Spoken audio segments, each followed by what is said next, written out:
The term financial infrastructure was coined by my colleague Bob Merton, who is one of the inventors of options pricing theory. I thought he has a nice description of what he means by it.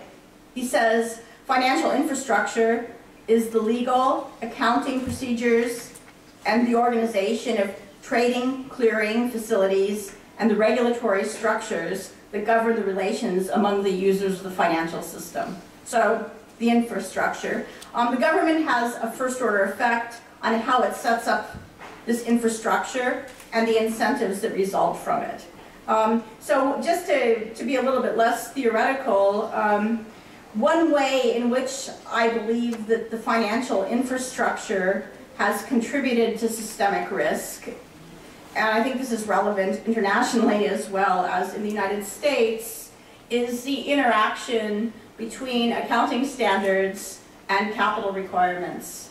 So, for instance, financial institutions more and more have been forced. As I'm talking to a group of accountants, so I'm feeling a little modest here, but I'm going to keep going. I'm going to say what I have to say.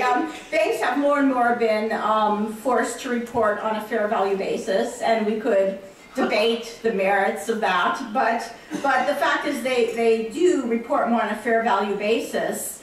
But I would argue that the government that sets the capital requirements didn't adjust the capital requirements to take into account the change in those reporting requirements. So I think one view of fair value accounting exacerbating financial problems is that putting it that way, in some sense, shoots the messenger.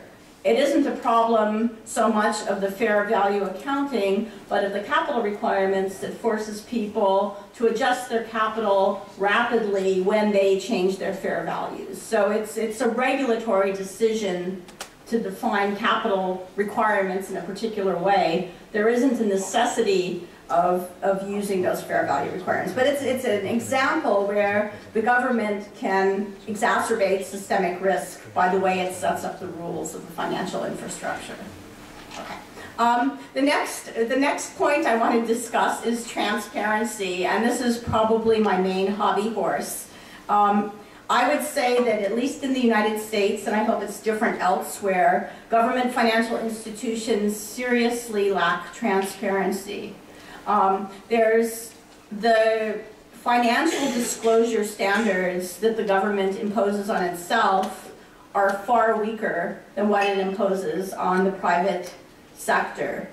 In the US, if you look across different government agencies, if you look at the housing agencies versus the student loans versus the small business, there's nothing at all standardized in what they report, and they report relatively little. There's no central data repository like the SEC's EDGAR system. When you read the financial statements of the different agencies, it's not like reading a corporate report that seems like an old friend because they're all organized somewhat similarly. They're all different, and you don't really know what to expect. In fact, if you look across different years, you see different information in different years. There's not continuity. Well,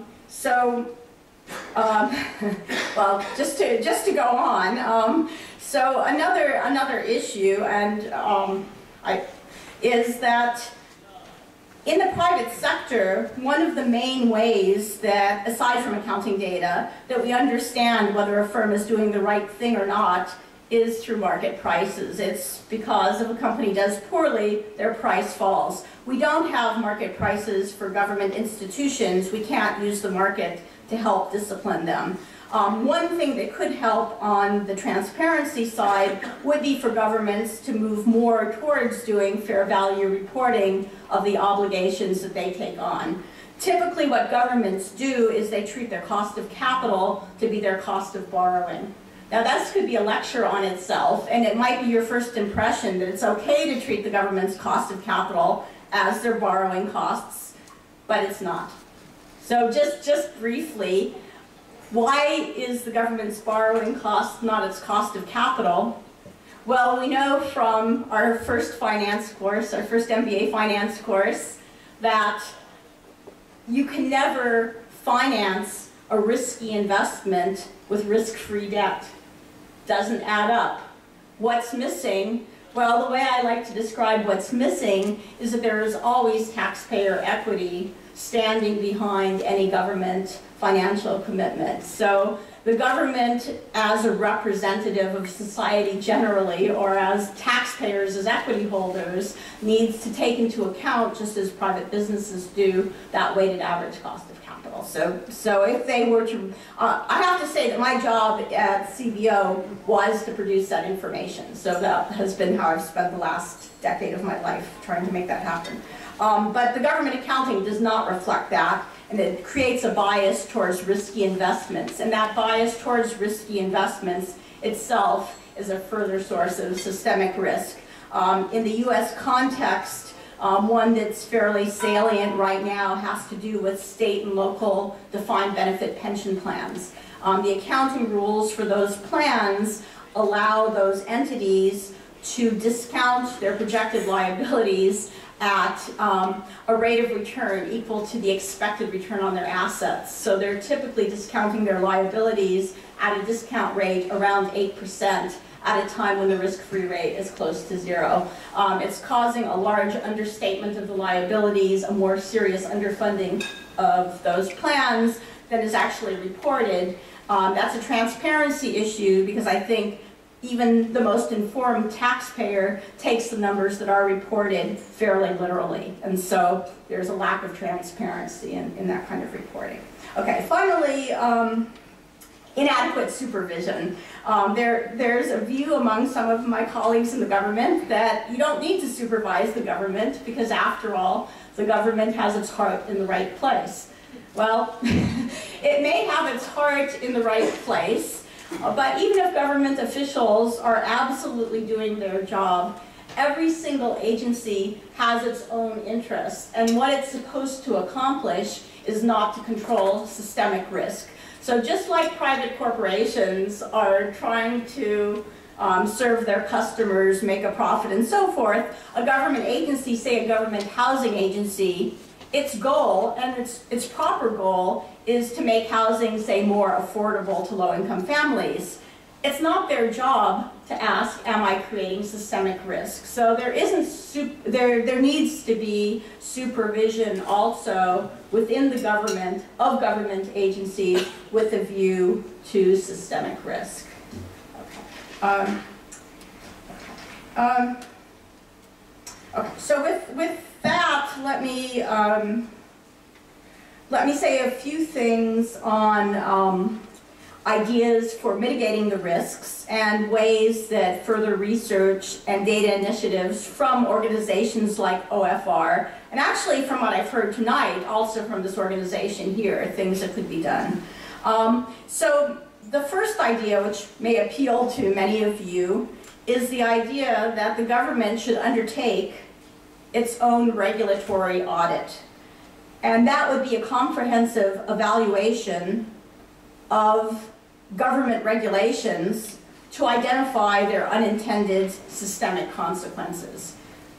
I think that would be very, very important. Let's go in, let's look at the regulations, let's look at the incentives that are thereby created and see whether we're creating systemic risk problems that could be avoided. Secondly, turning back to this question of transparency and accounting standards, I believe that the government should also commence a serious study that compares private sector accounting standards and practices and government practices and comes to a conclusion about what the best practices are. I hope it's better here, but in the United States, I would say that GASB, which is the Government Accounting Standards Board, is really the country cousin of FASB. Not nearly as, well, I'm going to stop that. Anyway, I believe it could use some, there could be gains from the public and private sector talking more to each other. I mean, it really doesn't make sense for the two standards to be different unless one can point to an objective reason. So I think rather than starting from completely different standards and only harmonizing when forced, I believe you should, the onus should be, if it's different, there should be a good reason. Okay. In terms of this issue about what's reported by different agencies, different financial agencies, it seems that there could be also an initiative to improve and standardize financial disclosures, and also to provide more fair value disclosures. It's sort of related to standardizing the disclosures. I think that a lot of the agencies would benefit from the standardization simply because right now they don't even have the information they need to assess their own risks. And probably the example that strikes me most deeply has to do with the federal student loan programs, which I told you now have about $1 trillion of guaranteed student loans outstanding. Getting a federal student loan is a categorical entitlement, which means if you're a student and you get into a school that qualifies for funds, you get the money. It doesn't matter what your credit is, what your financial status is. That's all fine with me, but the fact that that's the case means that the Department of Education collects no credit data whatsoever on the students, no FICO score, no anything, so the government can't really measure its own risk exposure from the program. Now, if all government consumer credit programs had the same data collection requirements, you would have that kind of information. Another thing that needs to be done, I think, is that the data from federal credit programs tends to be held closely within the government. It's not made public. The fact that it's not made public makes it hard to match federal data and private credit data at the household level. You might think I'm just an academic looking for more data, which is partly true, but let me give you an example that was very frustrating during the recent financial crisis, which is you have data on mortgages from Fannie Mae, from Freddie Mac, from the Federal Housing Administration. So you have that administrative data, but it's not matched to household data. So it was actually very hard to see second mortgages and connect them to first mortgages. So the government itself, which had a lot of the mortgage risk, had a hard time evaluating what that risk really was because they couldn't see the total leverage of the households. So certainly the government could have invested in putting together data that combined those two pieces. And I have to say that to their credit, I believe that the Office of Financial Research, I think this is one of the first issues that they are trying now to address, but it's an example where there could be an improvement. So I think I should stop, right? So let me, I think I've given you a flavor of the things I'm thinking about, but I would be remiss if I didn't do one more thing, which is my dean. And had I come halfway around the world and not mentioned this, at MIT we're starting a Center for Finance and Policy, which has a very similar mission to CIFR, and I'm going to be the director of that center. And so I'd like to offer an invitation to all of you that I hope that we can cooperate, because we'd like to have something of an international focus as well as domestic focus. And it's wonderful to learn that you all are doing this, and I think there could be great gains from cooperation. So thank you all very much for your attention.